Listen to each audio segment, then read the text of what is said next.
iniwa ay lemon. Ay, ito ha, at nagkakagulo na naman ang mga Batanggan niyo. Bawal. Tinipid mo kalamansi. Bawal ang kalamansi. Kami gagamit sa susunod na araw.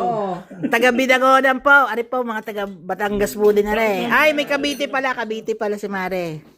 Ay, ito ang huhusga. Ayan, yan. Ang ating batang ng New Zealand. Ay, ano ha? Tikman. Suka. Ay, ano po? Hanggang pangalan ko, ma. Nalimutan ko ang pangalan ko sa sarap na lugaw. Nakalimutan ang pangalan ng asawa mo. Huwag lang ako makalimutan, may ayos yan.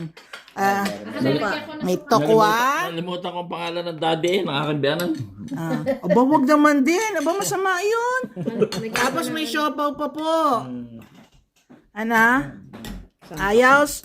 Dali. Sige. Ang sabi? Salamat sa Blanco family. Salamat po. Dito sa masarap na lugaw. Pag-o-order kayo, Salamat ha, sa pagpapun- i-PM nyo ako. Yan. Wala sa akong amin. porsyento rito.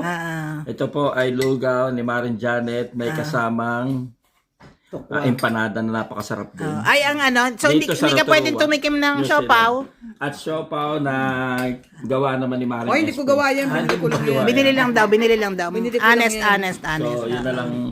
Ipopromote na lang natin lugaw na talaga napakasarap at yung empanada. Siya, sige. Kakain na ako. Pwede na kumain, Batang. Pwede na. Okay. Babush. Trabaho ako eh.